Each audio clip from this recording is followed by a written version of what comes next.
Hey guys, don't mind the goggles, I'm just working under the car at the minute. There's going to be a super short video on how to fit handbrake cables. Thought while I was under there I'll film a 5-minute video just to show you guys how it's done. My rear passenger side handbrake has been extra loose because it's all corroded all inside, so I'm going to slam a new one in and see how that goes. So this is how your handbrake works.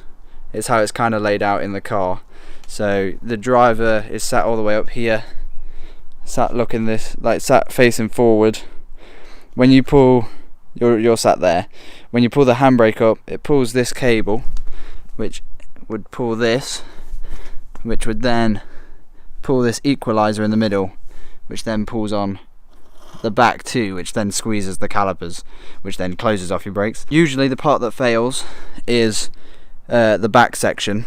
So there is a center section which you never usually have to buy. This is the section that usually fails because it's underneath the car, so it's always getting corroded, getting water all in it and stuff. A good way to check if they're corroded is to just grab one of these ends, and if I could put my foot on here, you should be able to move it back and forth nice and easily. So what that does, when I move this back and forth, that's that. If it doesn't move back and forth very easily and it's kind of tight, it might be because there's corrosion in the insulation all the way up, or in like a little section of it. So the way you remove the old one off the car is you lift these little bits off of these hooks, which these are, you just pry that up like that, take that off the top. This goes through a little hole, pull them back, that will just hang loose now. This bit is usually clipped on there, so that's just a little clip that slides on there and clicks into place, because these bits are like pressy buttons. Where you get them off, you put a screwdriver but in this little gap, pry it open, and then the thing that clips in there will open up, and then you can pull it off the top. Little WD-40 in there, as you can see, pops it right off. After that it gets onto the slightly trickier bit. So you want to remove your exhaust heat shielding, which for this section, and lower the center section. So you only need to do the front bits for that center section, the front 2 screws for that center section. It'll fall down, you'll be able to get your hands up behind it. Your 3 exhaust hangers, so your middle one, the one that's about here near your box, and then the one that's hangs up your actual back box, all need to come off so the exhaust sits lower so you can get your hands behind. That's just to get the heat shielding out alone. So now I'm currently under the car. What you'd see is this cable, you'd follow it all the way back, so it would actually follow the subframe up, and it would come across here, going in all these little plastic clips. It will go up above the exhaust. It would go above the exhaust and the heat shielding, and then it comes to this little section up here, and there you go. That's the equalizer that I showed before. It has this little plastic clip in the middle. You push that clip back through, that big piece on the end of this cable will go up and out, and then that means you can then lower this handbrake cable out. You put a new one in, thread that cable back into it, and then push the plastic clip back into the top, and that will lock that back into place.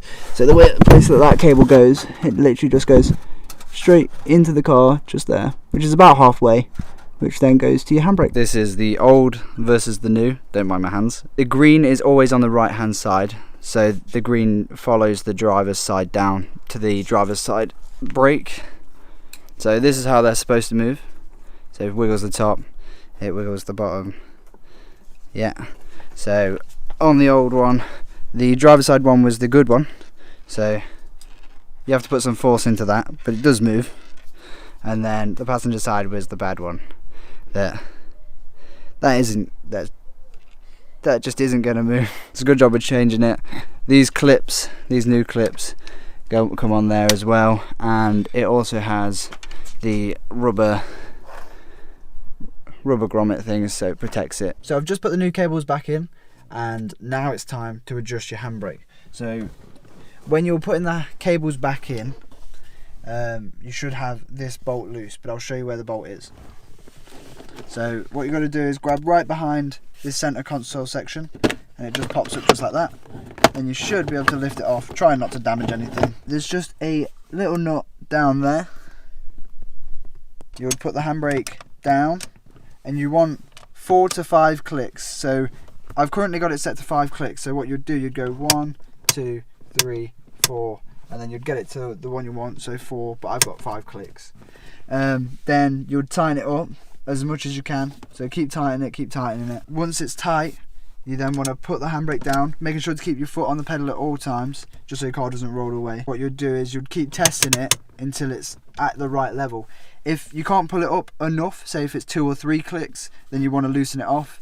If it goes more, so like 6 or 7 clicks, or it goes too high, you want to keep tightening it until it gets to the right amount of clicks. And then finally, what you want to make sure after you've got the right amount of clicks is that the car holds when the handbrake's on. So if you've still got a wheel jacked up in the air, put the handbrake on. If you can't spin the wheel, then that's good, and then take the handbrake off, make sure it releases, and then spin the wheel, and then if the wheel spins, you're all good. So that's all. That's how to change a handbrake cable on the Ford Fiesta Mark 6. It's also how to change a handbrake cable on most cars, to be honest. Thanks for watching the video. If you liked it, make sure you like and subscribe, and I'll see you guys in the next one.